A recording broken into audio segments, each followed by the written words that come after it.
আগামী দিনে বাংলাদেশের জাতীয় সংসদে কোরআনের একটু যাওয়ার সম্ভাবনা আছে। এই জন্য এক দলের অলরেডি জ্বলন পূরণ শুরু হয়ে গিয়েছে, ঠিক কিনা?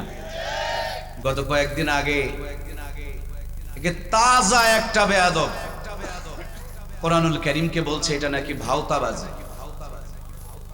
বাড়িতে গিয়ে নাউজুবিল্লাহ বলবেন, জোরে বলুন, ঈমান থাকলে জবান খুলে বলুন নাউজুবিল্লাহ। কোরআনের একটা আয়াত অস্বীকার করলে মানুষের ঈমান চলে যাবে। সেখানে পুরা কোরআনকে যারা ভাওতাবাজি করে, আমি মনে করি আমাদের প্রতিবাদ করার আগে তাদের দলের লোকজন প্রতিবাদ করে তাকে জুতা পিটা করে দল থেকে তাড়িয়ে দেওয়া দরকার, ঠিক কিনা? সুতরাং বাংলাদেশের তৌহিদি জনতার ঈমান নিয়ে খেলবেন না। যারা মামু বাড়িতে গিয়েছে, এক মামু বাড়িতে কয় দল যাবেন?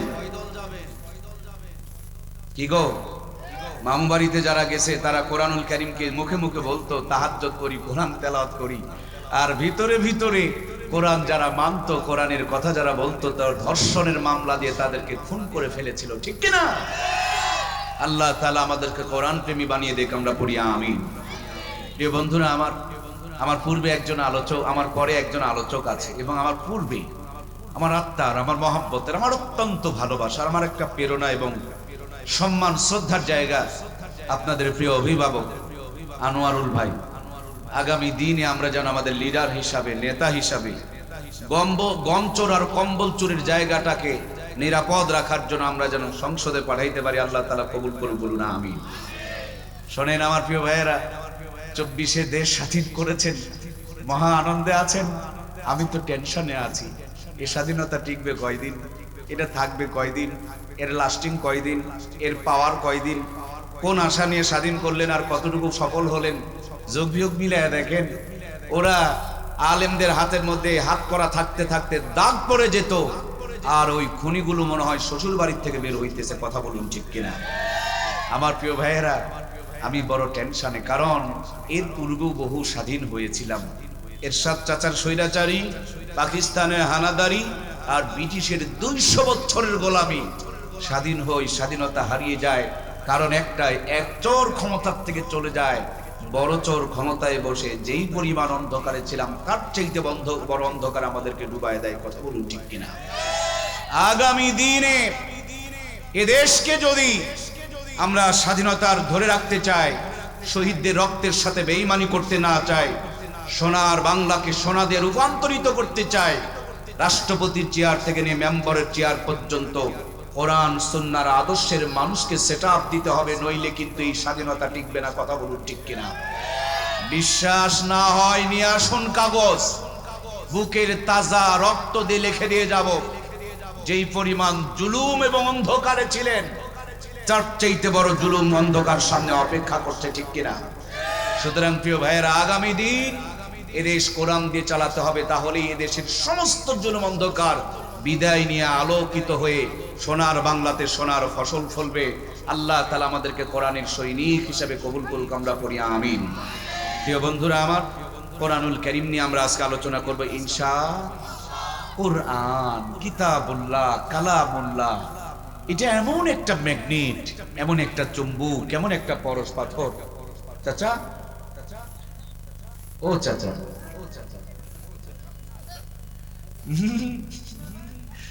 জোরে কথা বলা যাবে না? বলা যাবে? জোরে কথা বলা যাবে? কোরআনের মাহফিলে কোরআনের সৌন্দর্য নষ্ট হোক, মানুষের মনোযোগ নষ্ট হোক, এমন কিছু করা যাবে না। আল্লাহ কোরআনের পক্ষের খাদেম হিসেবে আমাদেরকে কবুল করুন, বলুন আমিন। আমরা আলোচনা করব আজকে কোরআনকে নিয়ে ইনশাআল্লাহ। এটি এমন একটা ম্যাগনেট, এমন একটা চুম্বক, এমন একটা পরশ পাথর, এমন একটা নিয়ামত, যেখানে যেমনে যেভাবে যতটুকু যার সাথে লেগেছে, কোরআনের ছোঁয়া লাগার কারণে প্রত্যেকটা জিনিসের শান, মান, মূল্যায়ন, মর্যাদা, মর্তবাকে আল্লাহ তাআলা বাড়িয়ে দিয়েছেন। সুবহানাল্লাহ বলেন। কোরআনুল কারীম, আজকে কোটি টাকার সম্পদ যদি আপনার কাগজে লেখা থাকে, মাটিতে যদি পড়ে থাকে, আপনার সম্পদের উপরে আমি পা দিয়ে চলে যাব, কারণ আপনার সম্পদ দিয়ে আমার কোনো কাম। কিন্তু এই কাগজে একটা কোরআনুল কারীমের আয়াত যদি লেখা থাকে, কোন মুসলমান কি এর উপরে পা দিয়ে যেতে পারবে? সাথে সাথে তুলে নিয়ে ধুলাবালিগুলো ঝাড়া দিয়ে বুকে লাগাবে, কপালে লাগাবে, চুমু খাবে, সামান্য একটা কাগজকে কোরআনের ছোট্ট একটা আয়াত যদি এত দামি বানিয়ে ফেলতে পারে, সেই কোরআন যদি ছেলের মেমোরিতে, মেয়ের কলিজাতে সেটআপ দিয়ে দিতে পারি, ওই ছেলে মেয়ের জীবনটাকে দামি বানিয়ে দিবে কে? আমার প্রাণপ্রিয় ভাইয়ারা, আমরা মাঝে মাঝে দূর দূরান্তে মাহফিলে যাই, আসার জন্য পথ চিনতে পারি না।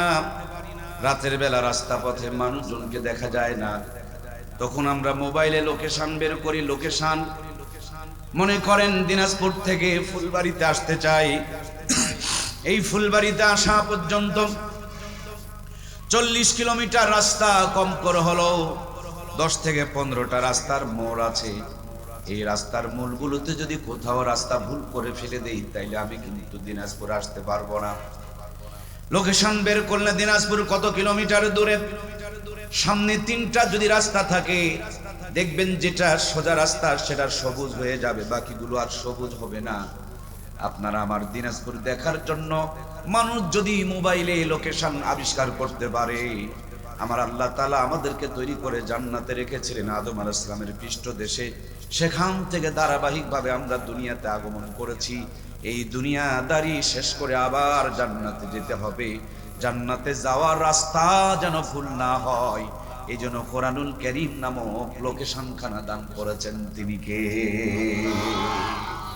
আমার ফুলবাড়ির ভাইয়েরা, আপনাদের এখানে ট্রেনের স্টেশন নাই ভাই? ট্রেনের লাইন কয়টা দয়া করে একটু বলুন তো, কয়টা? 2টা, একটা ডান দিকে আর একটা হলো বাম দিকে। মোটরসাইকেলের রাস্তা ভুল করে, প্রাইভেট কার রাস্তা ভুল করে, বাস ট্রাকের রাস্তা ভুল হয়, কিন্তু ফুলবাড়ির ট্রেনের রাস্তা ভুল করে আপনাদের এই রাঙ্গামাটিতে কোনোদিন এসেছিল? কারণ রাঙ্গামাটিতে আসে না, কারণ হলো ট্রেনের লাইন এই রাঙ্গামাটি পর্যন্ত দেওয়া নাই। যে জায়গায় লাইন দেওয়া আছে ট্রেন প্রত্যেক দিন সেই ঢাকা পর্যন্ত চলে যায়। ফুলবাড়িতে উঠলেই ঢাকা নামায়া দেয়, ঢাকায় উঠলে ফুলবাড়ি নামায়া দেয়। জান্নাতের লাইন হলো 2টা, কিতাবুল্লাহি ওয়া সুন্নতি রাসূলুল্লাহ। জীবনের শুরুতে ছেলেটা আর মেয়েটাকে নিয়ে এসে এই কোরআনের ফরমায় দিয়া জান্নাতের রাস্তায় আপনি তুলে দিবেন। ডাক্তার, মাস্টার, ইঞ্জিনিয়ার, এমপি, মন্ত্রী, রাষ্ট্রপতি হবে এই জান্নাতের পথ ধরে ধরে, কোরআন সুন্নাহর পথ ধরে ধরে। জিন্দেগির শেষ বেলা আল্লাহর জান্নাতের মেহমান হয়ে যাবে। সুবহানাল্লাহ। এজন্য প্রিয় ভাইয়েরা আমার,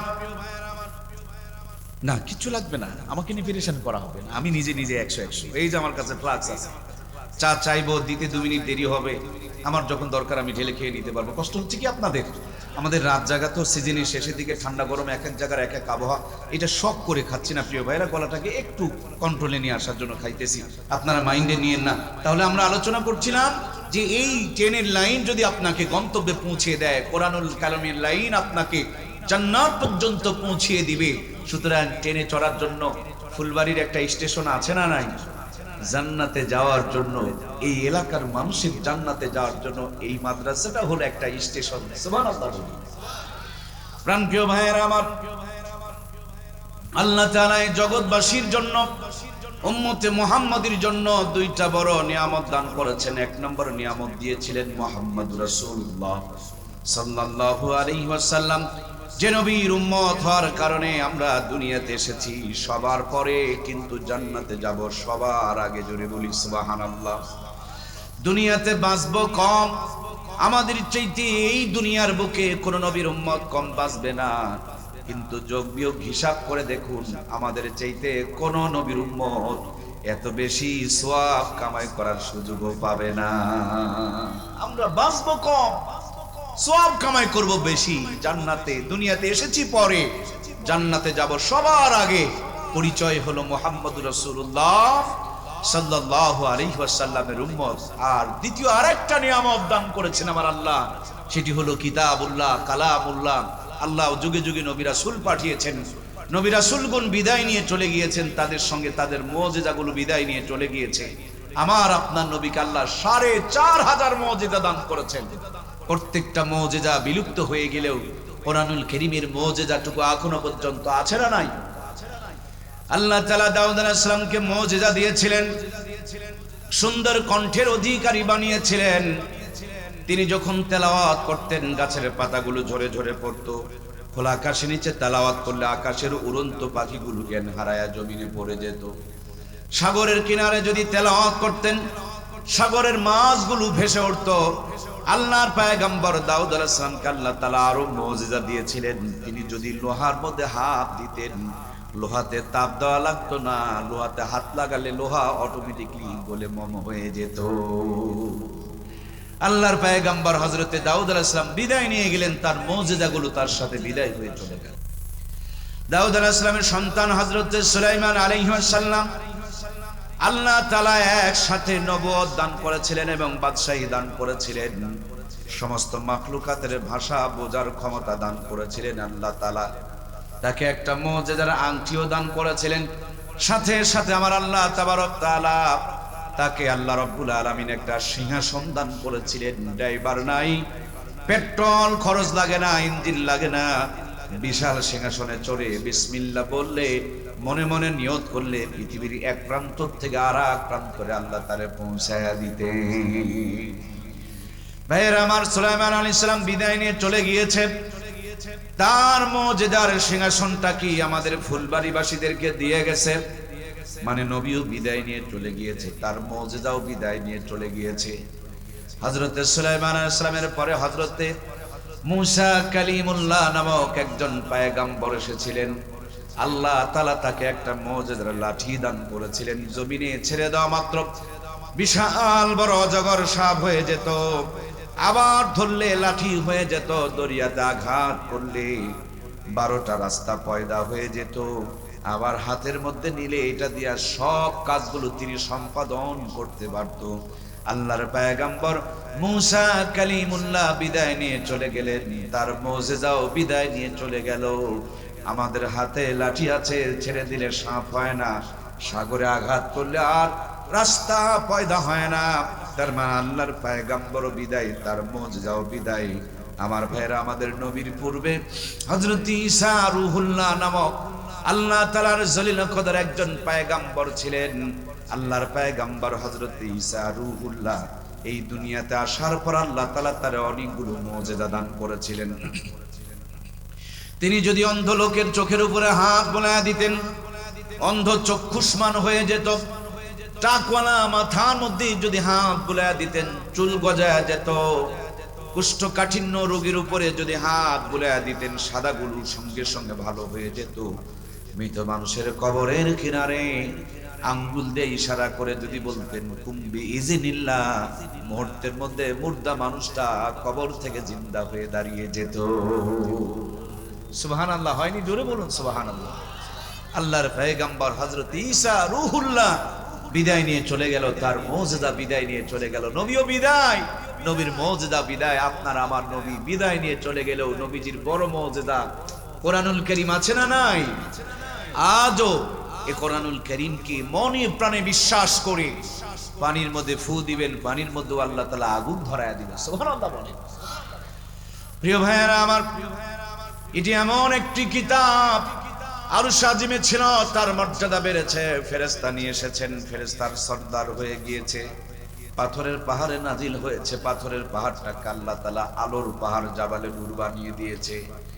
এই কোরআনুল কারীম সামনের যে রমজান মাস, রমজান মাসে নাজিল হয়েছে, 11 মাসের মধ্যে সেরা হয়ে গিয়েছে এই কোরআনুল কারীম। একটি মুবারক রাত্রে নাজিল হয়েছে, লাইলাতুল কদরি খায়রুম মিন আলফি শাহর। একটা রাতে নাজিল হওয়ার কারণে এক রাতের মর্যাদা 83 বছর 4 মাসের চাইতে বেশি দামি বানিয়েছেন কে? এই কোরআনুল কারীম আজও পর্যন্ত পৃথিবীতে যারা সিনায় ধারণ করেছে, আপনি জানেন আর না জানেন, মানেন আর না মানেন, বোঝেন আর না বোঝেন, কোরআন যাদের সিনায় আছে আল্লাহর জমিনে তারা সবচেয়ে বেশি সুখে আছে। আলেমদের চাইতে, হাফেজদের চাইতে আসমানের নিচে জমিনের উপরে কেউ সুখে নাই। যদি বিশ্বাস না করেন, চ্যালেঞ্জ আপনাদের সামনে, পুরা দিনাজপুর জেলার যত বড় বড় সুদখোর, ঘুষখোর, জুয়াচোর, বাটপার, চিটার, মদখোর, তাসখোর, গাঁজাখোর, ফেন্সিখোর, এক কথায় যত বড় বড় হারামখোর আছে সবগুলোকে দাওয়াত দিয়ে লম্বা করে ডান পাশে বসায়া দেন। ইমাম, মুয়াজ্জিম, মুফতি, মুহাদ্দিস, মুফাসসির এদেরকে দাওয়াত দিয়ে বাম পাশে বসায়া দেন। আলু ঘাটি দিয়ে খাবার দিয়ে দেখেন হারামখোরেরা হাফ প্লেট নিয়ে নাড়াচাড়া করবে, ইমাম মুয়াজ্জিমের দল চোখের পলকে 3 প্লেট মারবে। যারা যারা কথা বললেন না, বেশি করে বিড়ি টানছেন, তাই নাকি? কি সাদাকে সাদা বলতে, কালোকে কালো বলতে কোনো প্রবলেম আছে? ইমাম মুয়াজ্জিম হুজুরদের সমপরিমাণ সুদখোর ঘুষখোরদের খাওয়ার ক্ষমতা আছে। খাওয়ার পর যদি বলে হুজুর আম্মা তো পায়েস বানাইছে আবার হাফ কেজি, সুবহানাল্লাহ কয় না গো? বৈকাল বেলা ফুলবাড়ি শহরে নিয়া পোড়া মুরগি আর তন্দুর রুটি আবার 4 পিস, সুবহানাল্লাহ কয় না গো? এশার নামাজ পড়ে আউ করে একটা ঢিকুস তুলে আলহামদুলিল্লাহ বলছে, পুরা পেট ফাঁকা। বাড়িতে গিয়ে দেখে বিবি নতুন আলুর ভর্তা আর গরম ভাত, স্বামী স্ত্রী এক প্লেটে বসছে, বিবি স্বামীর মুখে তুলে দেয়, স্বামী বিবির মুখে তুলে দেয়, চোখের পলকে 3 পোয়া। সুবহানাল্লাহ কয় না রে? হারামখোর হাফ প্লেট নিয়ে নাড়াচাড়া করে, যদিও খায় পেটে মোচড় শুরু হয়ে যায়, ডাক্তারের কাছে দৌড়ায়, র্যাব আর সার্জেল খুঁজে বেড়ায়। কথা বলেন ঠিক কিনা? আমার প্রিয় ভাইয়ারা, এই জন্য দিন শেষে মূল কথা, কোরআনওয়ালারাই সেরা, কোরআনওয়ালারাই দামি, কোরআনওয়ালারাই শ্রেষ্ঠ। আসমানের নিচে জমিনের উপরে কোরআন যাদের সিনায় থাকবে, সে ভাঙা ঘরে থাক আর কুঁড়া ঘরে থাক আর বেড়া ঘরে থাক, ওখানে রহমত আর বরকত নাজিল করবেন কে? এই জন্য প্রাণপ্রিয় ভাইয়ারা আমার, আমি আমার লাইফে কোনোদিন স্কুলের বিরুদ্ধে বক্তৃতা করি না, কলেজের বিরুদ্ধে বক্তৃতা করি না, ভার্সিটির বিরুদ্ধে বক্তৃতা করি না। কারণ সবাই যদি হুজুর হয়ে যায় তাহলে ডাক্তার, ইঞ্জিনিয়ার, মাস্টার হবে কে? আমার দেশ সুন্দর করে চালানোর জন্য যেমনি ইমাম লাগবে, তেমনি মুয়াজ্জিম লাগবে, তেমনি আলেম লাগবে, ডাক্তার, মাস্টার, ইঞ্জিনিয়ার লাগবে। কিন্তু আমার পরিষ্কার কথা, আগে ডাক্তার নয়, আগে মাস্টার নয়, আগে ইঞ্জিনিয়ার নয়, সবগুলোকে কোরআনের ফার্মায় ঢুকায়া আগে ইমানদার বানাইতে হয়। ইমানদার বানিয়ে নেওয়ার পর ডাক্তার বানাও, মাস্টার বানাও, ইঞ্জিনিয়ার বানাও, এমপি বানাও, মন্ত্রী বানাও, রাষ্ট্রপতি বানাও, ইসলামের বিপক্ষে যাবে না। কোরআনুল কারীমকে ভাওতাবাজি বলতে পারবে? কোরআন যদি সিনায় থাকতো, ওই বেয়াদবগুলোর মুখ থেকে কোরআনুল কারীমকে ভাওতাবাজি বলতে তারা পারত? আমার প্রাণপ্রিয় ভাইয়েরা, মূল কথা হলো, এই যেই মাটির উপরে বসে আছেন, এই মাটিগুলো রাস্তার মধ্যে দিলেই দেখবেন ধুলা হয়ে যাবে, পানিতে দিলেই কাদা হয়ে যাবে। কিন্তু এই মাটিকে সুন্দর করে খামিরা বানায়া ইটের একটা ফার্মার মধ্যে ঢুকায়া রোদের মধ্যে কয়েকটা দিন শুকায়া লিমিটেড টেম্পারেচার মেনটেন করে যখন তাপ দিবেন, আগে ছিল মাটি, ইটের ভাটার থেকে বের করার পর হয়ে যাবে খাঁটি। চুলার মধ্যে সারা জীবন আগুন জ্বলে, চুলার মাটি পানিতে ফেলে দিলে গলে যায়। ইটের ভাটায় সারা জীবন আগুন জ্বলে না, ইটের ভাটার থেকে ইটগুলো বের করে নিয়ে সাগরেও ফেলে দিলে কি কোনো প্রবলেম আছে রে ভাই? বরঞ্চ পানি পেলে আরো শক্ত হয়, পানি পেলে আরো মজবুত হয়। আমি সে কথাটাই আপনাকে বুঝাইতে চাই।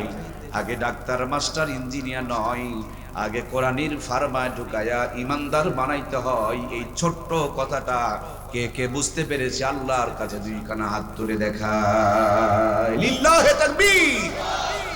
সোজা 2টা পরিষ্কার হাত উত্তোলন করেন। অর্ধেক বুঝলে চলবে না, পুরাটা বুঝতে হবে। ইট বানানোর আগে, বাড়ি, বিল্ডিং, রাস্তা বানানোর আগে যেমন ইট বানাতে হয়, ডাক্তার, মাস্টার, ইঞ্জিনিয়ার বানানোর আগে ইমানদার বানাতে হবে, কোরআনের ফার্মায় ঢুকাতে হবে। এ কথা কারা কারা বুঝেছি? 2 খানা হাত উত্তোলন করে এভাবে একটু নাড়াচাড়া করে আমার আল্লাহকে সাক্ষী দে, আল্লাহ তোমার কোরআন দিয়ে আমরা আমাদের ছেলে মেয়েগুলোকে ইমানদার বানাতে চাই। তুমি আমাদের ঘর, আমাদের পরিবার, আমাদের ছেলে মেয়েদের অন্তরগুলোকে কোরআনের নূরে আলোকিত করে দাও। আমরা করি আল্লাহুম্মা আমিন। আমার প্রাণপ্রিয় ভাইয়েরা, তাহলে আগে ডাক্তার, মাস্টার, ইঞ্জিনিয়ার নয়, আগে হবে ইমানদার।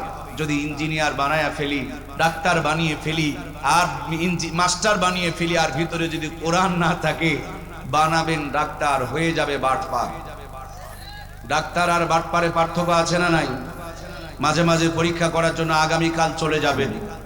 হাসপাতালে কিছু ডাক্তার বসে আছে, জনগণের ট্যাক্সের টাকা দিয়ে তাকে বিদেশ থেকে পড়ানো হয়েছে, সরকারের কোষাধ্যক্ষ থেকে তাকে বেতন দেওয়া হচ্ছে, অথচ হাসপাতালে চোখে দেখে না, কানে শোনে না, কলমে লেখে না।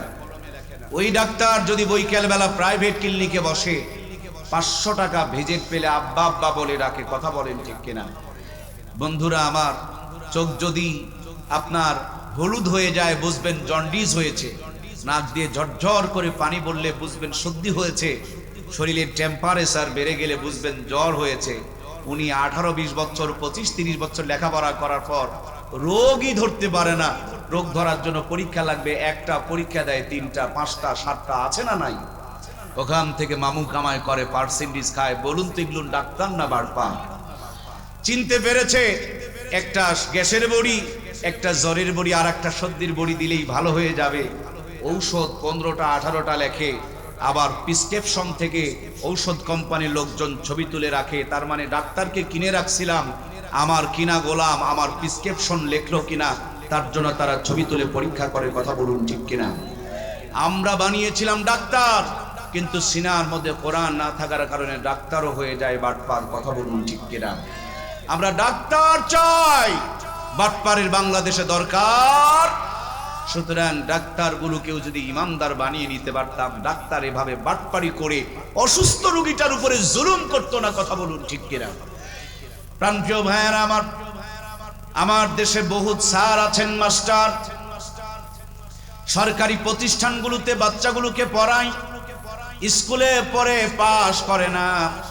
সারির বাড়ির কোনাতে একটা প্রাইভেট সেন্টার আছে, কোচিং সেন্টার আছে, ছোট্ট করে একটা মুরগি ঘোড়া আছে। কথা কি বোঝা যায়?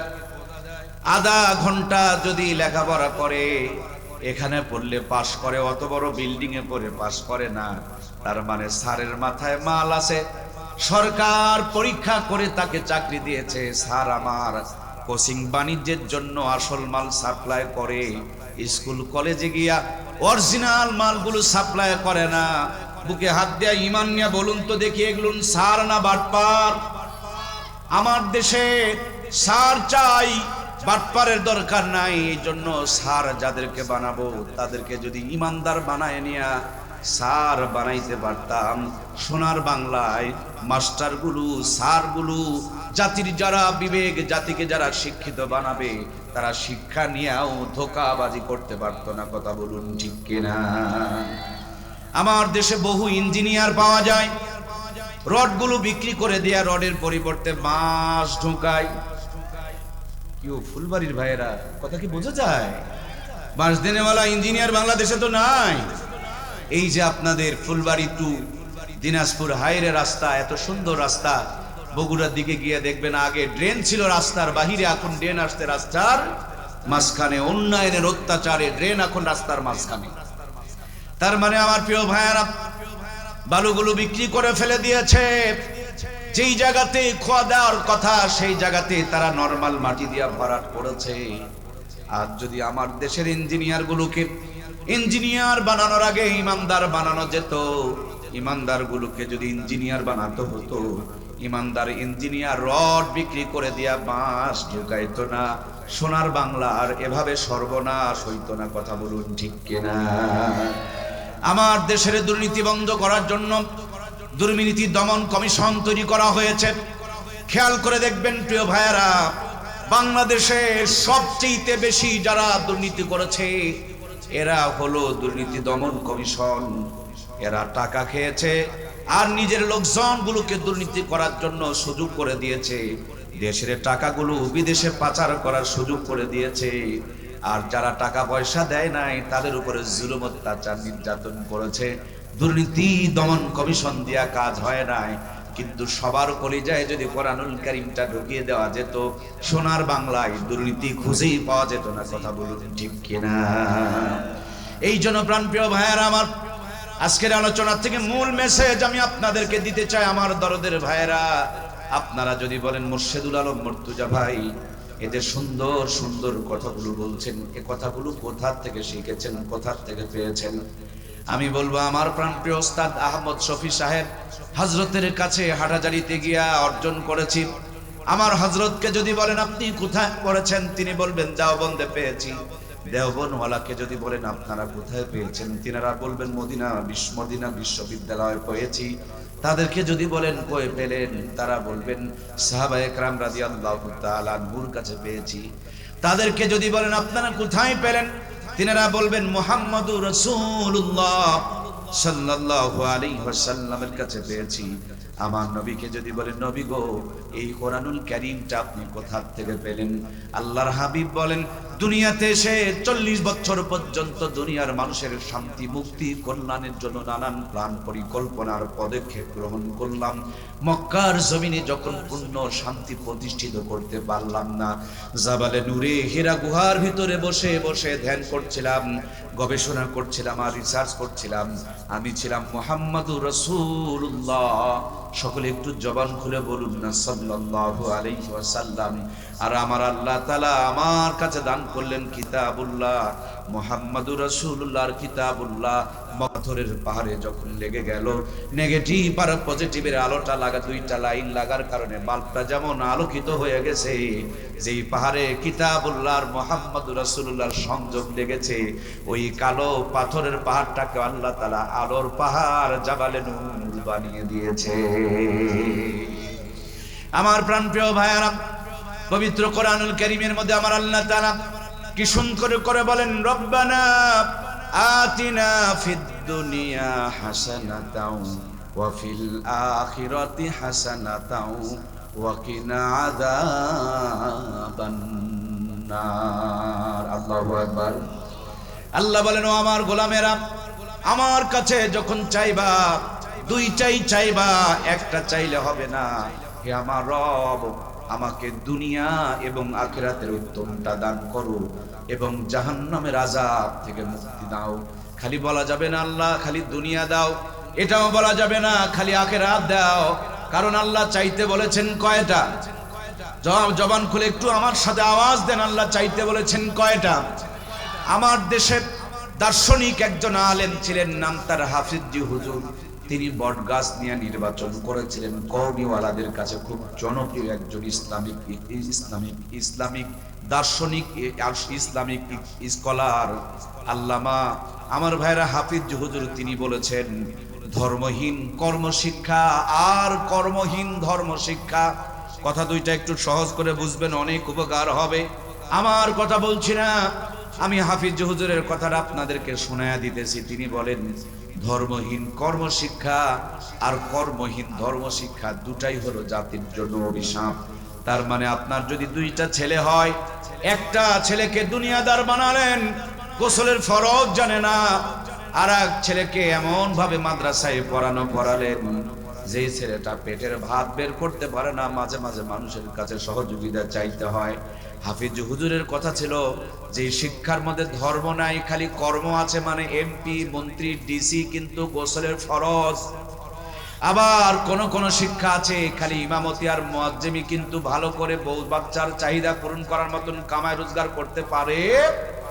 এই দুই শিক্ষার কথাই তিনি বলেছেন, ধর্মহীন কর্মশিক্ষা, ধর্ম নাই, কর্মওয়ালা শিক্ষা নিয়ে ব্যস্ত, মানে দুনিয়া নিয়ে ব্যস্ত। আবার কর্মহীন ধর্ম শিক্ষা, কাজ কাম জানে না, খালি ধর্ম শিক্ষা নিয়ে ব্যস্ত, ধর্ম শিক্ষা নিয়ে ব্যস্ত। তিনি বলেছেন দুটাই হলো জাতির জন্য অভিশাপ। বর্তমানে বাংলাদেশে এই দুই শিক্ষা ব্যবস্থা বেশি জোরদার হয়ে গিয়েছে। একদল দুনিয়া নিয়ে ব্যস্ত, আর একদল আখিরাত নিয়ে ব্যস্ত। কিন্তু প্রত্যেকটা ছেলে মেয়ের জীবনে দুনিয়া আখিরাত দুটাই দিতে বলেছেন কে? এখানে দেখেন আলোগুলো জ্বলছে, বাল্বগুলো জ্বলতেছে। ভাইয়েরা আমার দুইটা লাইন আছে, কয়টা দয়া করে একটু বলুন না। একটা লাল তার, আর একটা, একটু আমাকে হেল্প করুন প্লিজ, একটু অনুরোধ করছি। একটা লাল তার, আর একটা, আমার ভাইয়েরা আমি এইটাতে লাল তার লাগাইলাম আর এইটাতে কালো তার লাগাইলাম, খুব আলো জ্বলবে। কথা কি বোঝা যাচ্ছে? খুব আলো জ্বলবে। তাহলে একটাতে দুই তার দেওয়া লাগবে। ও আমার ভাইয়েরা, এক বাল্বে দুই তার দেওয়া লাগবে। ছেলে মেয়ে ভাই বোন যা বলেন, একটার ভিতরেই দুনিয়া আখিরাত দুই গাড়ি দেওয়া লাগবে। ছেলে আপনার দুইটা, একটারে দুনিয়াদার বানালেন, গোসলের ফরজ জানে না, আর একটাকে এমন পড়ালেন পেটের ভাত বের করতে পারে না, আপনি দুটাকেই জাহান্নামের খড়ি বানালেন। এই জামানায় আপনারা বুঝবেন, টাকা পয়সা হলো জাহান্নাম থেকে বাঁচার জন্য ঢাল স্বরূপ। আপনার যদি দুনিয়ার দরকার না থাকে, ফুলবাড়িতে কেন গো, সুন্দরবনে চলে যান। কথা কি বোঝা যাচ্ছে না? দুনিয়ার দরকার নাই, ফুলবাড়ি নাই ভাই, সুন্দরবনে যাও। যদি দুনিয়ার ফুলবাড়িতে থাকতে হয়, দুনিয়া আখিরাত দুটাই লাগবে। আপনাকে আমাকে আপনার রব সৃষ্টি করেছেন, তিনি বলেছেন আমার কাছে চাইবা যখন দুনিয়া এবং আখিরাতের দুইটাই চাও। আর আমরা ছেলে একটাকে দিয়ে দেই মাদ্রাসায়, আর একটা দিয়ে দেই জেনারেলে, দুইটাকে দুই লাইনে বাড়ায় দেই। একজন দুনিয়া নিয়ে ব্যস্ত, আর একজন আখিরাত নিয়ে ব্যস্ত। আখিরাতওয়ালা অভাবের কারণে তার ঈমান নষ্ট হয়ে যায়, আর দুনিয়াওয়ালা দুনিয়া কামাই করতে করতে আখিরাতের সাথে কোনো সম্পর্কই নাই। এই জন্য প্রত্যেকটা ছেলে মেয়ে দুনিয়া আখিরাত দুটাই দিতে হবে। কথা বলুন ঠিক কিনা? নেগেটিভ আর পজিটিভ দুইটা তার ছাড়া আলো যেমন জ্বলে না, দুনিয়া আখিরাত দুইটা না থাকলে ঈমানকে রক্ষা করা যাবে। এই জন্য আমার আল্লাহ তাআলা বলেন, রব্বানা আতিনা ফিদ দুনিয়া হাসানাতাও ওয়া ফিল আখিরাতি হাসানাতাও ওয়া কিনা আযাবান নার। আল্লাহু আকবার। বলছিলাম প্রিয় ভাইয়ের, আমার নবীজিকে যদি বলেন, নবী গো, এই যে কোরআনুল কারীমকে আপনি কোথায় পেলেন? তিনি বলবেন জাবালে নূরে পেলাম। কার মাধ্যমে পেলেন? আল্লাহর হাবিব বলবেন আমি জিবরাইল আমিনের মাধ্যমে পেলাম। জিবরাইল আমিনকে যদি বলেন আপনি কোথায় পেলেন? জিবরাইল আমিন বলবেন আমি আরশ আজিমে পেয়েছি। আরশ আজিমকে যদি বলেন আপনি কোথায় পেলেন? আরশ আজিম বলবেন কিতাবুল্লাহ কালামুল্লাহ, যার কিতাব, যার বাণী, যার কালাম, ওই আল্লাহ তাআলার কাছ থেকে কোরআনুল কারীমকে পেয়েছি। তার মানে এক মাথার মধ্যে আপনাদের ফুলবাড়ি রাঙামাটি হাফেজিয়া মাদ্রাসার একটা ছোট্ট বাচ্চা বসে বসে তেলাওয়াত করতেছে। এক মাথার মধ্যে আপনার বাচ্চা, আর একটা মাথা মদিনা, এই আর একটা মাথা ফুলবাড়ি থেকে দিনাজপুর দিয়া, জামিল মাদ্রাসা দিয়া, হাটহাজারী মাদ্রাসা দিয়া, দারুল উলুম দেওবন্দ দিয়া, মদিনার বিশ্ববিদ্যালয় দিয়া, জাবালে নূর দিয়া, আর শাজিব দিয়া আমার আল্লাহ তাআলার কুদরত পর্যন্ত ঠেকে গিয়েছে। জোরে বলুন সুবহানাল্লাহ। ফুলবাড়ির ভাইয়েরা, আপনারা ট্রেন দেখেন নাই? ট্রেন দেখেন নাই?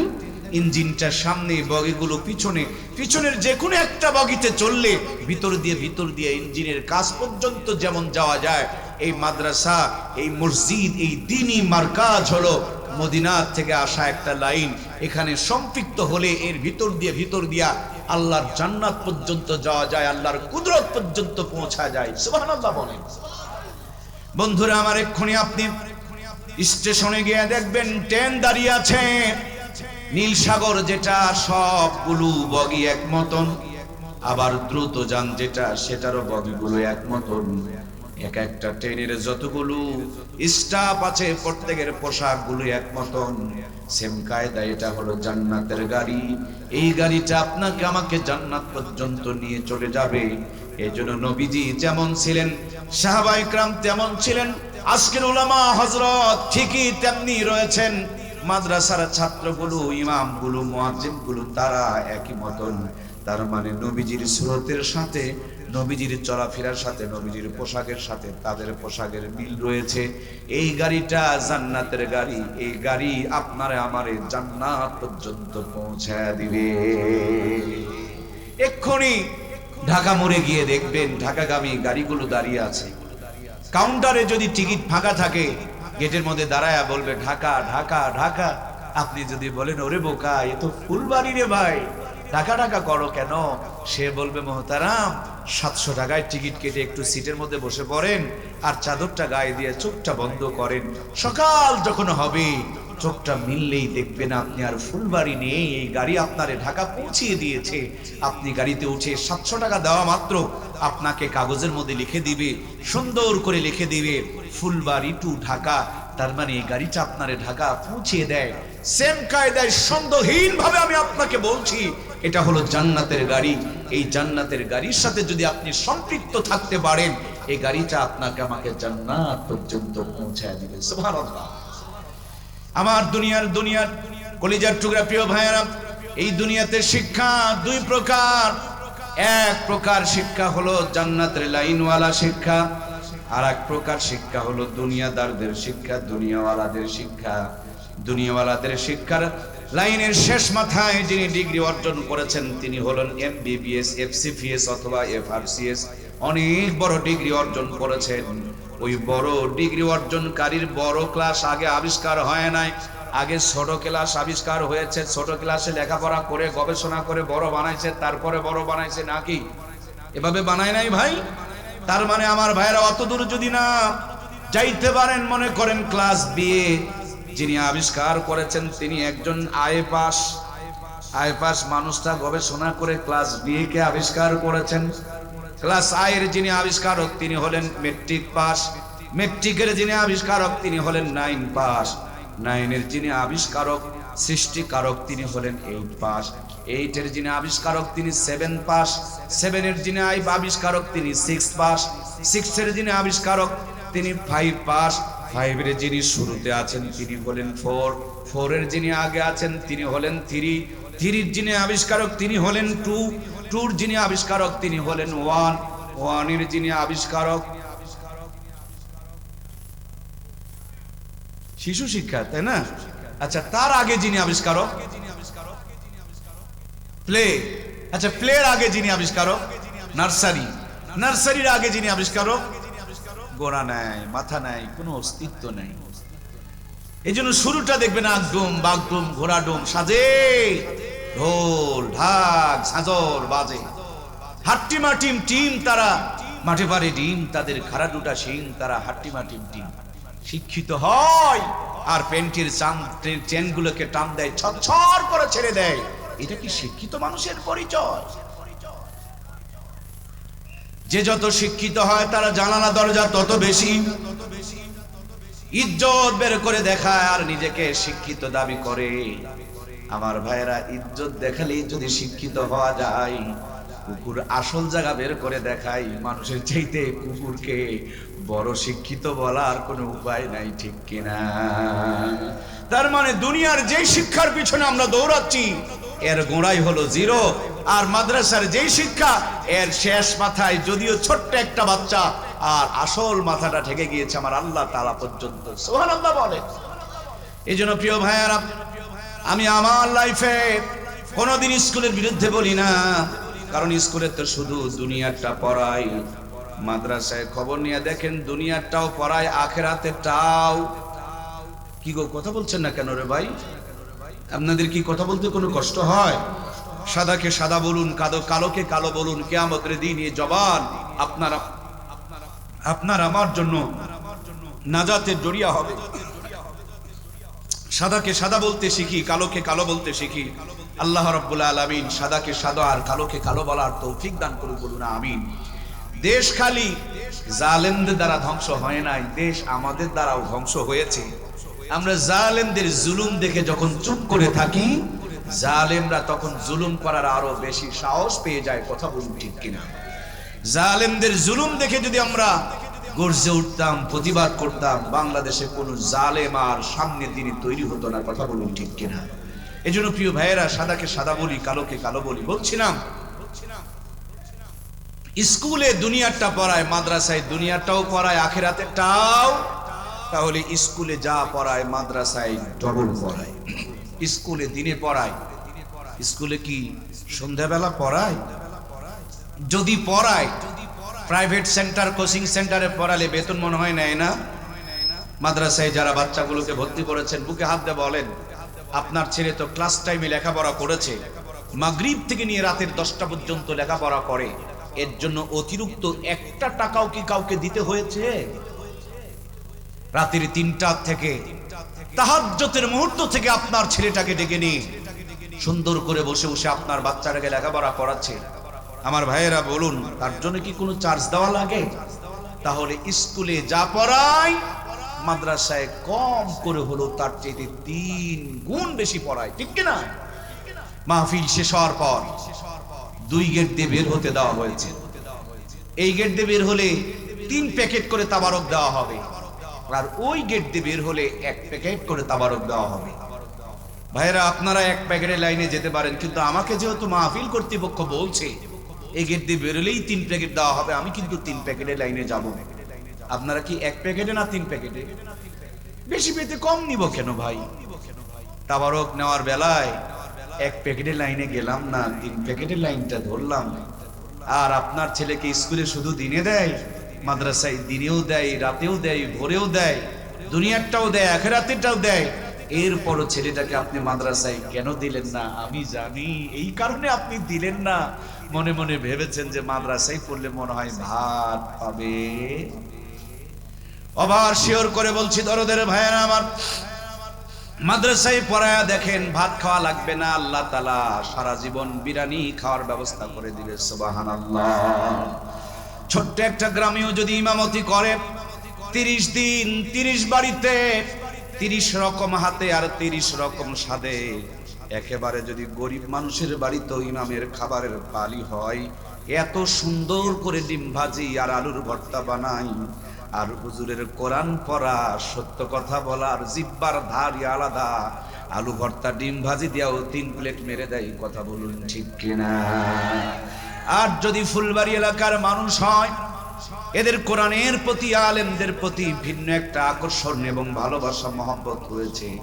হাটের দিনে বাড়িওয়ালি ঘুম থেকে জাগ্রত করায়া পকেটে 2000 টাকা ঢোকায় দেয়, ব্যাগ দিয়ে বলবে জলদি করে বাজারে যাও, আজকে আমাদের বাড়িতে হুজুরের খাবারের পালি। আল্লাহর বান্দা বাজার করে নিয়ে এসেছেন, বেগম সাহেবা যত্ন করে রান্না করেছেন। হুজুর বড় চালাক মানুষ, চিন্তা করে আমি যদি বাড়িতে গিয়ে বসে বসে খাই, তাইলে তো আমার বিবি পাতিল নিয়ে লটর পটর করবে, এই জন্য টিফিন বক্স পাঠায়া দেয়। এক বাটির মধ্যে 4-5 আইটেমের তরকারি ঢুকায়া দেয়, খলত মলত হয়ে যায়। এবার নিমতলা দিকে তালাশ করে বড় কি কোনো টিফিন বক্স পাওয়া যায়। দোকানদার বলে 12 তলা পর্যন্ত টিফিন বক্স আবিষ্কার হয়েছে।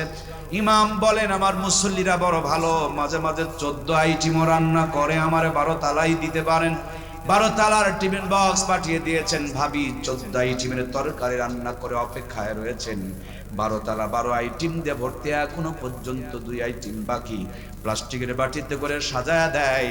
একজন আর খাবার 3 থেকে 4 জন খায়, তারপর খাবার খেয়ে শেষ হয় না। বাজারে যাওয়া লাগে না, কষ্ট করা লাগে না, টাকা খরচ হয় না। কোরআনের সঙ্গে থাকার কারণে যারা খায় খায় করে, তাদের পেটের ভুঁড়ি বেড়ে যায়, খাওয়ার ক্ষমতা নাই। ইমান যদিও লড়বড়া মানুষ, তারপরও প্রতিদিন 3 প্লেট করে 4 প্লেট করে একা কক্ত বসান দিয়ে দেয়, ঠিক কিনা? সুতরাং কোরআনের সঙ্গে যদি থাকেন, আল্লাহ স্পেশাল এক রাজকীয় মর্যাদা দিয়ে রাখবে। সুবহানাল্লাহ বলি। আজকের যিনি আলোচক জুবার আহমদ তাশরিফ, ছোট্ট ভাই, কি সুন্দর মজা করে কোরআন তেলাওয়াত করে, তার জন্য আমরা মেহমান বানিয়ে নিয়ে এসেছি। গত বছর এসেছিল আমির হামজা ভাই, মনে কি আছে আপনাদের? আমার প্রাণপ্রিয় ভাইয়েরা, বাংলাদেশে একজন প্রখ্যাত আলোচক, নাম ডক্টর মিজানুর রহমান আজহারি, নাম শুনেছেন তো? আর আমার দেশের আর একজন মজলুম আলেম, শাইখুল ইসলাম, শাইখুল হাদিস ইবনে শাইখুল হাদিস আল্লামা মামুনুল হক, নাম শোনেন নাই? মনে করেন তিনারা এসেছেন ফুলবাড়িতে। আপনাদের এই যে এই জায়গাটার নাম কি জানো? রাঙ্গামাটিতে একটা চার দোকানে চা খেতে বসেছেন। এখন দোকানদার যদি মুসলমান হয় আর চেহারা দেখে যদি চিনে ফেলে দেয়, মিজানুর রহমান আজহারি, মামুনুল হক, আমির হামজা, রফিকুল ইসলাম মাদানিরা চা খেতে বসেছে, ভাইয়েরা আমার বলুন তো, দোকানদার তো চা খাওয়ার পর বিল নেবে? কথা বললেন না যে? দোকানটা যদি আপনার হতো, চা খাওয়ার পর কি বিলটা নিতে পারতেন? উল্টা হাতের মধ্যে 5000 টাকা ঢুকায়া দিয়া কোলাকুলি করে হাতে চুমু দিয়ে বলতেন, হুজুর আমার 14 গোষ্ঠীর কপাল, আমার দোকানে মিজানুর রহমান আজহারি, মামুনুল হক এসেছে, আমার তকদির খুলে গিয়েছে, নিজেকে নাতির জামানা পর্যন্ত গল্প করবে। আমার একটা চার দোকান ছিল, সেখানে আজহারি সাহেব চা খেয়ে গিয়েছে, মামুনুল হক চা খেয়ে গিয়েছে, রফিকুল ইসলাম মাদানি চা খেয়ে গিয়েছে, নাতির জামানা পর্যন্ত গল্প করবে। তার মানে উনি ডিসি, এমপি, মন্ত্রী, রাষ্ট্রপতি নয়, শুধু কোরআনের সাথে একটু সম্পর্ক ভালো থাকার কারণে মৃত্যুর আগ পর্যন্ত সম্মান মর্যাদাকে বাড়িয়ে দিয়েছেন কে? আমি আমার নিজের চোখে দেখেছি। আমার প্রাণপ্রিয় ওস্তাদ আহমদ শফি সাহেব যখন ক্লাসে যেতেন, 2-3 দিন হুজুরের জুতা সোজা করে দেওয়ার জন্য আগে ভাগে গিয়ে দাঁড়ালাম। কাছে যেয়ে দেখি আমার আগে কেউ যেন জুতা বগলের মধ্যে নিয়ে অপেক্ষায় রয়েছে। তার মানে কোরআনের পথে যারা থাকে, এদের শুধু দাম বাড়ে না, এদের পায়ের নিচের জুতারও আল্লাহ তাআলা দাম বাড়ায়া দেয়, ঠিক কিনা? আমরা কওমি মাদ্রাসাতে বেশিরভাগ মাহফিল করে থাকি, আমাদের জুতাগুলো সোজা করে পায়ে দিতে হয় না। কারণটা হলো বাচ্চাগুলো জানে যে বড়দেরকে সম্মান করলে, ইজ্জত করলে, শ্রদ্ধা করলে আল্লাহ আমারও সম্মান ইজ্জতকে বাড়িয়ে দিলেন। সুবহানাল্লাহ। প্রাণপ্রিয় ভাইয়েরা আমার, তাদের এই সম্মান, এই মর্যাদা কোরআন যদি বাড়িয়ে দিতে পারে, আপনি আপনার ছেলেটাকে, মেয়েটাকে, ভাইটাকে, বোনটাকে যদি কোরআনের সাথে সম্পৃক্ত করায়া দিতে পারেন, আপনার আমার সম্মান, ইজ্জত আর মর্যাদাকে বাড়িয়ে দিবেন কে? আমার দরদের ভাইয়েরা, সামনের যে মাস রমজান মাস চলে এসেছে, রোজার জন্য প্রস্তুতি নিতে হবে। আল্লাহর হাবিব 2 মাস আগের থেকে দোয়া করতেন, আল্লাহুম্মা বারিক লানা ফি রজব শাবান ওয়া বাল্লিগনা রমাদান। হে আল্লাহ, আমাকে রজব শাবান মাসের বরকত দাও আর আমার হায়াতকে রমজান পর্যন্ত লম্বা করে দাও। কারণ রমজান মাস বড় মোবারক মাস, দামি মাস, বরকত মাস। এই দামি আর মোবারক হওয়ার পিছনে মূল কারণ হলো রমজান মাসে কোরআনুল কারীম নাজিল করেছেন কে? প্রিয় ভাইয়ার, আল্লাহ তাআলা বলেন, ইয়া আইয়ুহাল্লাযীনা আমানু কুতিবা আলাইকুমুস সিয়াম কামা কুতিবা আলাল্লাযীনা মিন ক্বাবলিকুম লাআল্লাকুম তাত্তাকুন। আল্লাহু আকবার। আমার আল্লাহ তাআলা বলেন, মুমিনরা, আমি তোমাদের উপরে রোজাকে ফরজ করে দিয়েছি যেমনি ভাবে তোমাদের পূর্বপুরুষদের উপরে রোজাগুলোকে ফরজ করে দিয়েছিলাম, লাআল্লাকুম তাত্তাকুন, যাতে করে তোমরা তাকওয়া অর্জন করতে পারো। সম্মানিত প্রিয় ভাইয়েরা, তাহলে রমজান মাস হলো তাকওয়া অর্জন করার মাস। রোজা রাখলেই শুধু হবে না, রোজার 6টা হক আদায় করতে হবে। রোজা রেখে পা দিয়ে কোনো অন্যায় পথে হাঁটা যাবে না। রোজা রেখে হাত দিয়ে কোনো খারাপ কাজ করা যাবে না। রোজা রেখে চোখ দিয়া কোনো গুনার জিনিস দেখা যাবে না। রোজা রেখে কান দিয়া খারাপ কিছু শোনা যাবে না। রোজা রেখে মেমোরি দিয়া খারাপ কিছু ভাবা যাবে না। রোজা রেখে মুখ দিয়া গীবত, শিকায়েত, পরনিন্দা, মিথ্যা কথা বলা যাবে না। রোজা রেখে কোরআন তেলাওয়াত করতে হবে, হালাল খেতে হবে, মানুষের কল্যাণের জন্য ভাবনা ভাবতে হবে। আমি মানুষটার যদি হাত না থাকে, আমি ন্যাংরা হয়ে, আমার হাত না থাকলে লুলা হয়ে যাব, পা না থাকলে ন্যাংরা হয়ে যাব, চোখ না থাকলে কানা হয়ে যাব, কান না থাকলে ঠোসা হয়ে যাব, মাথা না থাকলে আমার অস্তিত্ব হারায়া যাবে। আমার দেশে বহু মানুষ রোজা করে, কিন্তু রোজা রেখে এই পাপগুলো হাত দিয়া, পা দিয়া, চোখ দিয়া, কান দিয়া পাপগুলো করতে থাকে। এই জন্য রোজাগুলো পূর্ণ হয় না। আমরা রোজা রেখে রোজার অঙ্গ প্রত্যঙ্গগুলোকে হেফাজত করব। আল্লাহ তৌফিক দান করুক, আমরা পড়ি আমিন। রোজা শুধু ইবাদত নয় আমার প্রিয় ভাইয়েরা, এই রোজা হলো আপনার আমার জন্য সুস্থ থাকার জন্য বড় একটা নিয়ামত। আমি একটা লাল মোটরসাইকেল চালাইতাম, হঠাৎ দেখি আমার গাড়ির নিচের দিক দিয়ে তেল পড়তে শুরু করে দিল। মেকারের কাছে নিয়ে গেলাম, জিজ্ঞেস করলাম, ভাই আমার ট্যাঙ্কি দিয়ে যে তেল পড়তে শুরু করেছে। উনি ট্যাঙ্কিটা খুলে নিলেন, তেলগুলো বের করে সুন্দর করে ওয়াশ করে ঝালাই করে সেটিং করে দিয়ে আমাকে বললেন, খালি ট্যাঙ্কি ফুল করলে হবে না, লোড করলে হবে না, এখন থেকে মাঝে মাঝে 2 মাস 6 মাস পর পর একটু ট্যাঙ্কিটা ওয়াশ করে নেবেন, আর কোনোদিন ট্যাঙ্কি আপনার ছিদ্র হবে না। আমাদের 3.5 হাত বডিটাকে চালানোর জন্য পেট নামক ট্যাঙ্কিটা আমার আল্লাহ তাআলা সেটআপ দিয়ে দিলেন। আর তেল নামক নিয়ামতগুলো, আঙ্গুর, আপেল, কমলা, বেদনা, কোটি কোটি আইটেমের রিজিকার খাবারের ব্যবস্থা করলেন তিনি কে? আল্লাহ বললেন, কুলু ওয়াশরাবু, খাও আর পান করো, আমার কৃতজ্ঞতা আদায় করো, শুকরিয়া আদায় করো। 11 মাস খেতে বললেন, রমজান মাসে এক বেলা কেন খাবার বন্ধ করে দিলেন? মানে 11 মাসে পেটের মধ্যে তেল, চর্বি, ফরমালিন, কেমিক্যাল আর বিষ যে ময়লাগুলো ঢুকতেছে, 11 মাসের ময়লাগুলো সাফ করার জন্য আল্লাহ রোজার একটা মাস দুপুরের খাবার বন্ধ করে দিয়ে আমাদের পেট, আমাদের বডি, আমাদের শরীরকে ডিটক্সিন করার জন্য, শরীর থেকে ভাইরাসগুলো, কেমিক্যালগুলো, ফরমালিনগুলোকে রিমুভ করার জন্য আল্লাহ রমজানে রোজাকে ফরজ করে দিলেন। সুবহানাল্লাহ বলেন। কয়েকদিন আগে দেখতেছিলাম বড় একটা ড্রামের মধ্যে কি যেন মিশাইছে, এরপর কলার ঘাউরগুলো চুবাইতেছে, তুলে নিয়ে ট্রাকের মধ্যে সাজাইতেছে। কলা ট্রাকের মধ্যে লোড দেয়, কাঁচা ঢাকা যেতে কলা হয়ে যায়। কথা কি বোঝা যাচ্ছে? ঢাকায় কি জিন্দেগিতে কোনো কাঁচা কলা দেখেছেন? সব কলাগুলো ঢাকা যেতে পাকা হয়ে যায়। কলাওয়ালা সারাদিন কলা বিক্রি করে, জিন্দেগিতে দেখবেন না এই কলা তিনি খাচ্ছেন। নাতিকে খাওয়াবে না, নিজে খাবে না, ঢাকা যেতে কাঁচা কলা পাকা হয়ে যায়। তিনি জানেন যে এটা কি জিনিস মারা আছে, উনি জানে যে এটা খেলে ক্যান্সার পর্যন্ত হতে পারে। সেজন্য সারাদিন কলা বিক্রি করে সন্ধ্যাবেলা আপেল কিনে, আপেলওয়ালা আপেলের দোকানে বসে থাকে আর আপেল খায়। দেখেছেন কি ভাই? আপেলওয়ালা আপেল খায় না, কারণ গাছ থেকে পারার আগে একবার মারে, পেরে বিছায় আর একবার মারে, প্যাকেটিং করে আর একবার মারে, খুলে দোকানে সাজায়া ফিস ফিস করে আর একবার মারে। আগেকার আপেলের দোকানে, ফলের দোকানে মশামাছি পাওয়া যেত, এখন কি ফলের দোকানে, আপেলের দোকানে মশামাছি আছে? আগেকার আপেলগুলো পচতো, এখনকার আপেলগুলো পচে না। তার মানে আমার প্রাণপ্রিয় কলিজার টুকরা দরদের ভাইয়েরা, সারাদিন উনি আপেল বিক্রি করে কলা কিনছেন, আর কলাওয়ালা আপেল কিনতেছে, একে অপরকে বিষ খাওয়াইতেছে। আমরা ভালো মানুষ, বেগুন আবাদ করেছি, পোকার বড় অত্যাচার।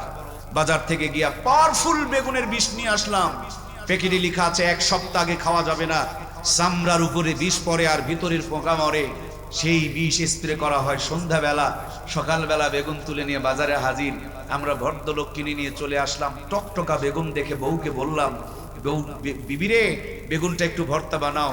7টার ভিতরে পেটে ঢুকে পড়লো, 7:30টায় পেটে মোচড় উঠে গেল। মানে আমরা এভাবে বিষগুলো না খেয়ে বিষগুলো একটু ঘুরে খাচ্ছি। কথা তো বোঝা যাচ্ছে নাকি আমার প্রাণপ্রিয় ভাইয়েরা? তাহলে আল্লাহর নিয়ামতগুলোকে আমরা আযাব গজব করে ফেলে দিয়েছি। আমাদের মুরব্বীরা এই ফরমালিন আর বিষগুলো খেত না, তার জন্য 150 বছর টনটনা ছিল। কথা বলুন ঠিক কিনা আমার প্রাণপ্রিয় ভাইয়েরা? এই বিষ আর ফরমালিন গুলো আমাদের পেটের মধ্যে ঢুকে পড়তেছে। 11 মাসের ময়লাগুলো পেটে ঢুকে থাকার কারণে আমাদের মাথার চুলগুলো উঠে যাচ্ছে, চুলগুলো পেকে যাচ্ছে, চোখের পাওয়ার কমে যাচ্ছে, দাঁতগুলো নড়বড়া হয়ে যাচ্ছে, শরীরের জয়েন্টে পয়েন্টে ব্যথা শুরু হয়ে যাচ্ছে। তার মানে সাধারণ নয়, অসাধারণ ভাবে আমরা কেমিক্যাল ফরমালিন বিষগুলো খাইতেছি। ডাইরেক্ট না খেয়ে আমরা ইনডাইরেক্ট খাইতেছি। এভাবে আমরা অসুস্থ আর দুর্বল হয়ে পড়তেছি। আল্লাহ রাব্বুল আলামিন 11 মাসে মানুষ তৈরি করেছেন। আল্লাহ মানুষ কেমনে ভালো থাকবে সবচাইতে তিনি বেশি ভালো বোঝেন। এই জন্য 11 মাস খেতে বলেছেন। রমজান মাসে 1 বেলা রোজা ফরজ করে দিয়েছেন। মুমিনেরা শুধু তাকওয়া অর্জন করবা না, এই রোজার ভিতরেই 11 মাসের পেটে জমে থাকা ময়লা, কেমিক্যাল, বিষ আর ফরমালিন গুলোকে রিমুভ করে দেওয়ার জন্য আমি আল্লাহ তাআলা রোজা ফরজ করে দিলাম। সকাল থেকে দুপুর পর্যন্ত পেটে খাবারগুলো হজম হয়ে যাবে। এরপর পেটটা যখন ফাঁকা হয়ে যাবে, প্রথম দিন একটু কমবে, দ্বিতীয় দিনে আর একটু কমবে, তৃতীয় দিন আর একটু কমবে। জাপানের একজন ডাক্তার রোজার উপরে গবেষণা করে বিশাল বড় একটা বই লিখেছেন। আমি বলতে গেলে রাত পার হয়ে যাবে, বলতে পারবো না। সারমর্মটুকু আপনাদের জানায়া দিলাম। উনি গবেষণা করে রিসার্চ করে পেয়েছেন, মানুষ 11 মাসে পেটের মধ্যে যেই পরিমাণ ময়লা ঢুকাইতে পারে, ওর পেটের ময়লাগুলো সাফ করতে যায় প্রত্যেকদিন 1 বেলা করে খাবার অফ করে রেখে দিলে 29 থেকে 30 দিন সময় লাগতে পারে। এই জন্য 29 থেকে 30টা রোজা ফরজ করে দিয়েছেন কে? এই জন্য প্রিয় ভাইয়েরা আমার, বুঝি আর না বুঝি আল্লাহর হুকুম, নবীর সুন্নতের বিধান মানলেই লাভ আছে। গ্যাসের বড়ি খেলে যেমন পেট পরিষ্কার হয়ে যায়, নাপা খেলে যেমন শরীরের জ্বর ভালো হয়ে যায়, তেমনি কোরআন সুন্নাহ মানলে জীবনে রহমত আর বরকত, শান্তি দান করে দেন কে? আমার প্রাণপ্রিয় ভাইয়েরা, সারমর্ম মূল মেসেজ ছিল এই কোরআনুল কারীম যেখানে যেভাবে যার সাথে লেগেছে প্রত্যেকটা জিনিসের সম্মান বেড়ে গিয়েছে। এই কোরআনের সাথে আমাদের জীবনকে সম্পৃক্ত করতে হবে। আদায় শুরু করেন, এই 2-1 মিনিটের মধ্যে অত অধৈর্য হওয়া যাবে ভাই? জায়গা মতন তো ব্রেক দিতে হবে না, কি বলেন? আমি তো কথাগুলো বলছি, আমাকে তো সিগন্যাল দিয়ে গিয়েছেন আপনারা। আলহামদুলিল্লাহ সুম্মা আলহামদুলিল্লাহ। আল্লাহ তাবারক তাআলা আমাদেরকে কোরআনের সাথে সম্পৃক্ত হওয়ার তৌফিক দান করুন, বলুন আমিন। কোরআন শুধু দুনিয়াতে আপনাকে ভালো রাখবে না, কোরআন সিনার মধ্যে নিয়ে যদি কবরে চলে যান, কোরআনুল কারীম মাথার সামনে দাঁড়ায়া কিয়ামত পর্যন্ত কবরে জান্নাতের ঘুম পাড়ায়া দিবে। সুবহানাল্লাহ। প্রাণপ্রিয় ভাইয়েরা আমার, অল্প কিছুদিন আগে আমরা কুড়িগ্রাম গিয়েছিলাম ত্রাণ দেওয়ার জন্য বন্যা দুর্গতদের। ফিরে আসার সময় ধরলা নামক একটা ব্রিজ আছে, ওঠার আগে শুনতে পেলাম পাশে ঘুঘু মুন্সির কবর জিয়ারত করতে গিয়া এক মুরব্বীকে জিজ্ঞেস করলাম ঘটনা কি। তিনি বললেন ঘুঘু মুন্সি ওনার নাম না, ওনার নাম হলো মাওলানা বশির উদ্দিন। তিনি একজন আলেম ছিলেন, চরমনার মুরিদ ছিলেন। যখন কোরআন তেলাওয়াত করতেন তখন মাথাটাকে নাড়াচাড়া করতেন আর তেলাওয়াত করতেন। এই জন্য বন্ধুরা তাকে ঘুঘু মুন্সি বলে ডাকতেন। মৌলানা বশিরউদ্দিন ওরফে ঘুঘু মুন্সি যখন ইন্তেকাল করেছে, নদীর কিনারে তার কবর দেওয়া হয়েছে। 32 বছর পর নদীর ভাঙনে যখন তার কবরটা ভেঙে গিয়েছে, আমরা কবর থেকে লাশ তোলার পর মুখের থেকে কাফনের কাপড় সরায় দেখি 32 বছর পরেও তার একটা পশম পর্যন্ত নষ্ট হয় না। দূরের কোনো ঘটনা বলি না, এই যে আমাদের পাশে কুড়িগ্রামের ঘটনা বললাম। দক্ষিণ অঞ্চলে ভোলা নামক একটা জেলা, রাস্তা সংস্কার করা হচ্ছে, পাশে হাফেজে কোরআনের কবর ছিল 16 বছর আগেকার। কবর খুঁড়ে দেখি হাফেজে কোরআনের একটা পশমও নষ্ট হয়নি, 16 বছর পূর্বে কবর দেওয়া হয়েছে। সুবহানাল্লাহ। সুতরাং প্রিয় ভাইয়েরা আমার, কোরআনুল কারীম জীবনে থাকলে ভাঙা ঘর জান্নাতের টুকরা আল্লাহ বানিয়ে রাখবে। কবরে চলে গেলে কবরে কোরআনুল কারীম জান্নাতের ঘুম পাড়ায় দিবে।